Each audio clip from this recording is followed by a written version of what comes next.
ಸರಾಗವಾಗಿ ಆಡಿಬಿಟ್ಟೆ ತಾಯೇ ನೀನು. ಇಲ್ಲದೆ ಹೋದ್ರೆ ಈ ಸಂದರ್ಭದಲ್ಲಿ 4-6 ಜಟ್ಟಿಗಳು ಬಂದು ಕಬ್ಬಿಣದ ಸಂಕೋಲೆಯಿಂದ ನನ್ನನ್ನು ಮುರಿಯಾಗಿ ಬಂಧಿಸಿದ್ರೆ ಸಂಕೋಲೆಯನ್ನು ಚಿನ್ನಾರು ಮಾಡಿ ಯುದ್ಧ ಕ್ಷೇತ್ರವನ್ನು ಪ್ರವೇಶ ಮಾಡುತ್ತಾ ಇದ್ದೆಮ್ಮ ನಾನು. ಆದರೆ ಮಾತೃ ವಾತ್ಸಲ್ಯದಿಂದ ಕರುಳ ಬಳ್ಳಿಯನ್ನೇ ಸರಪಳಿಯನ್ನಾಗಿಸಿ ನನ್ನನ್ನು ಬಂಧಿಸಿ ಬಿಟ್ಟೆಯ ತಾಯೇ, ನನ್ನನ್ನು ಬಂಧಿಸಿ ಬಿಟ್ಟೆಯ ಅಮ್ಮ. ಹೆತ್ತವ್ವಯ ಕತ್ತನ್ನ ಕತ್ತರಿಸುವಷ್ಟು ಕಟುಕನಲ್ಲಮ್ಮ ನಾನು. ನಾನೊಂದು ಸಂದಿಗ್ಧ ಪರಿಸ್ಥಿತಿಯಲ್ಲಿ ಸಿಲುಕಿಕೊಂಡೆಮ್ಮ. ನಾಳೆಯ ದಿವಸ ಹಸ್ತಿನಾವತಿಯ ಸಿಂಹವಿಷ್ಟರವನ್ನು ಏರಿಕೊಂಡು ಮುತ್ತಿನ ಮುಕುಟವನ್ನು ಧರಿಸಿಕೊಂಡು ಹಸ್ತಿನಾವತಿಯ ಕೋಟಿ ಕೋಟಿ ಪ್ರಜೆಗಳ ಕೋಟಿ ಕೋಟಿ ಸಮಸ್ಯೆಯನ್ನು ಬಗೆಹರಿಸಬೇಕಾದಂತ ದೊಡ್ಡಪ್ಪ ಧರ್ಮರಾಯ ಪ್ರಭುಗಳು ಇಂದು ನೆಲನೋಟಕರಾಗಿ ಮೂಗಿನ ಮೇಲೆ ಬೆರಳನ್ನಿಟ್ಟುಕೊಂಡು ಕುಳಿತುಕೊಳ್ಳುವುದನ್ನು ನನ್ನಿಂದ ನೋಡ್ಲಿಕ್ಕಾಗಲಿಲ್ಲಮ್ಮ, ಆಗಲಿಲ್ಲ. ಯಾಕೆ ಹೇಳು?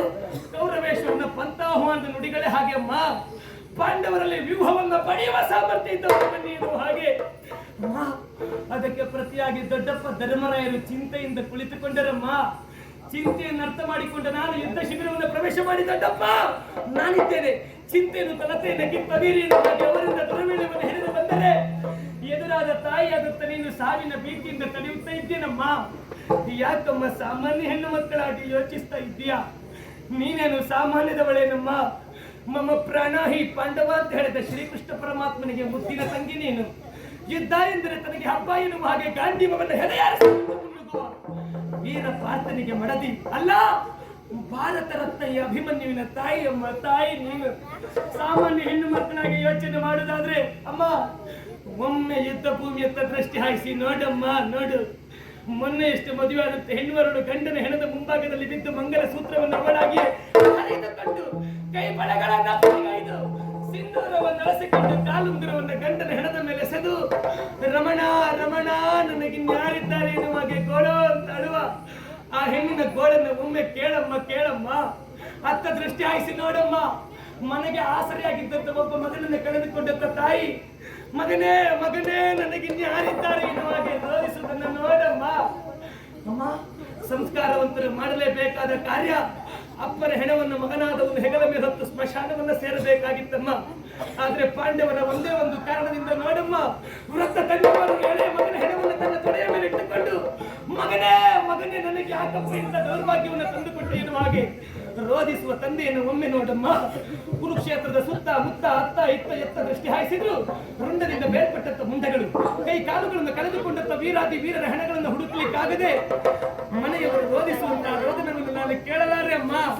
ಆ ದೃಶ್ಯವನ್ನು ನಾನು ಕಾಣಲಾರೆ ತಾಯೇ. ಅವರೆಲ್ಲರೂ ಅತ್ತರು ಸತ್ತರು, ಅವರ ಪಾಲಿನ ಕಣ್ಣೀರನ್ನು ಒರೆಸುವವರು ಯಾರು ಇಲ್ಲಮ್ಮ. ಯಾಕೇಳು? ಅವರೆಲ್ಲರೂ ಸತ್ತದಾದ್ರೆ ಪಾಂಡವರ ವಂಶದ ಗೌರವವನ್ನು ಉಳಿಸುವುದಕ್ಕಾಗಿ ತಾಯೇ.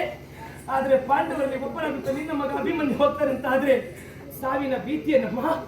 ಭಯಪಡಬೇಡ ತಾಯೇ, ಭಯಪಡಬೇಡ. ವಿರೋಧಿಗಳ ಮುಂಭಾಗದಲ್ಲಿ ಭುಜಕ್ಕೆ ಭುಜ ಇಟ್ಟು ಗೌರವವನ್ನು ಕೊಡ್ತೇನಮ್ಮ.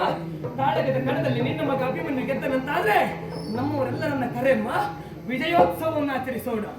ಸಂಭ್ರಮದಲ್ಲಿ ನಾನೂ ಭಾಗಿಯಾಗ್ತೇನೆ ತಾಯಿ. ಅದಲ್ಲದೆ ಎಲ್ಲಿಯಾದ್ರೂ ನಿನ್ನ ಎಣಿಕೆಯ ಪ್ರಕಾರ ನನ್ನ ಕ್ಷೇತ್ರದಲ್ಲಿ ನಾನು ಸತ್ಯ ಅಂತಾದ್ರೆ ಅಮ್ಮ, ಮಾತೆಯಾದಂತ ನೀನು ಪ್ರೀತಿಯಿಂದ ಮಗನಿಗಾಗಿ ಒಂದು ಬಿಂದು ಕಣ್ಣೀರನ್ನು ಸುರಿಸಿದ್ರೆ ಸಮರ್ಥ ವೀರ ಯೋಧನಾಗಿ ವೀರಾಭಿಮನ್ಯುವಾಗಿ ಸ್ವರ್ಗವನ್ನು ಸೇರ್ತೇನಮ್ಮ, ವೀರ ಸ್ವರ್ಗವನ್ನು ಸೇರ್ತೇನೆ. ಯಾವ ಕಾರಣಕ್ಕೂ ಮುಂದಿಟ್ಟ ಅಡಿಯನ್ನು ಹಿಂದಿಡಲಾರೆಮ್ಮ ನಾನು. ಕುರುಕ್ಷೇತ್ರದಲ್ಲಿ ಪವನ ನಡೆಯುತ್ತದೆ, ನಡೆಯುತ್ತದೆ. ಪವನವಾದರೆ ಹರಣ ವದನದಿ ಬೆವರತ್ತೆ. ಅವ ಗೆಡಿಸಿದರ ವಾಸವನ ಸಡಗರು ಪಕ್ಕಡವುದೆನಿಸುವೆನು ಪಾಂಡವನು ಜವನ ಜವ ಗೆಡಿಸುವೆ.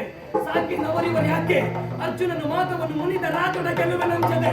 ವಿಕ್ರಮದ ವಿಷ್ಣುಲಿಂಗದಂತೆ ಕದಲಿಯ ವನವನ್ನು ಹೊಕ್ಕಂತ ಮದ್ದಾನೆಗಳು ಬಾಳೆಯ ಗಿಡವನ್ನು ಪುಡಿಗೆಯುವ ತದ್ರೀತಿಯಲ್ಲಿ ಕೌರವಾದಿಗಳನ್ನ ಮಾಡಿ ಬರ್ತೇನಮ್ಮ, ನುಚ್ಚುನೂರು ಮಾಡಿ ಬರ್ತೇನೆ ತಾಯಿ. ಬೇಕಾದದ್ದು ನಿನ್ನ ಪ್ರೀತಿಯ ಆಶೀರ್ವಾದಮ್ಮ. ಹರಸನನ್ನ ಹೋಗಿ ಬರ್ತೇನಮ್ಮ, ಹರಸಮ್ಮ. What